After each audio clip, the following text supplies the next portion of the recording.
Cái này xong mà tô video bị vẽ môn nó bong bóng gì tới châu đầu vẽ cái này hiện bị xe hình tích đời xa tha ôi vậy thật bị sập bãi khăn mình tên tôi bây giờ tha cay hao á lỡ trong tập cay mà đông tia tề của ấy kia đi tha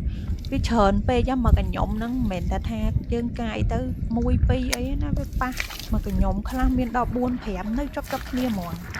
vậy bị tha bố khăn á đó lô đôi sao đó mà mơ video con anh cay chứ mà đang tha ăn cay đấy អត់មានឃើញទេកាយកប់វាវិញអញ្ចឹងណាវាច្រើនពេកហើយទូចៗល្មមអីអត់យកទេណាយកតែធំៗទេបងប្អូនហើយមកខ្ញុំដែលខ្ញុំកាយមិញមួយផ្លែតហ្នឹងណាមួយផ្លែតហើយមកកន្លែងហ្នឹងឯងគឺបានប៉ុណ្ណឹងឯនេះឡើងនិយាយទៅបើសិនជាថ្លឹងជាគីឡូ1គីឡូព្រោះអីសបកវារៀងធ្ងន់ៗណោះសបកវានិយាយទៅគឺធ្ងន់ដូចដុំថ្មហ្មងនិយាយទៅបើសិនជាកាយយកទៅលក់វិញគឺដូចថាកាយដូចលក់ថ្លឹងដុំថ្មលក់អញ្ចឹងណាបងប្អូន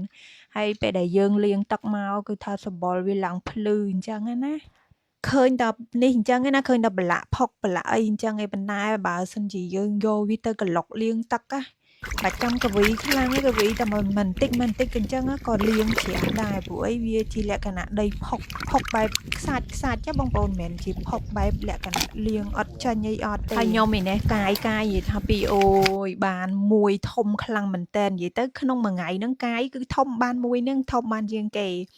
ហើយគេអគេព្រោះអីថាកាយទៅវាបានធំខ្លាំងមែនតើចង់ប៉ុនបាតដៃណាបងប្អូន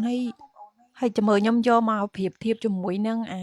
ដែលខ្ញុំកាយធម្មតានេះណាជាមួយទំហំរបស់វានឹងគឺខុសគ្នាខ្លាំងមែនតែនហ្មងណាសឹងថា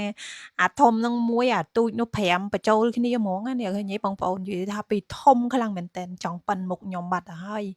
និយាយទៅធំពេកក៏មិនមែនថាវាល្អអីដែរវាធំពេកទៅសាច់វារៀងស្វិតដែរហ្នឹងណាតែគាត់ថាយើងឃើញវាធំជាងគេចឹងណានិយាយថាពីខ្លាំងមែនតែនហ្មងណាបានធំមួយហើយបើសិនជាវានៅលើគោកអញ្ចេះដោយសារថា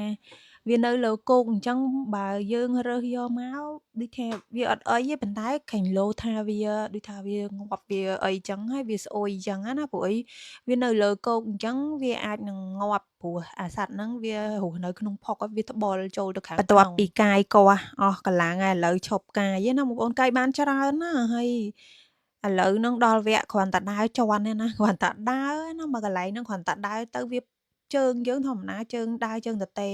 ដល់ពេលយើងជាន់ទៅវាប៉ះទៅវាមានអារម្មណ៍ថា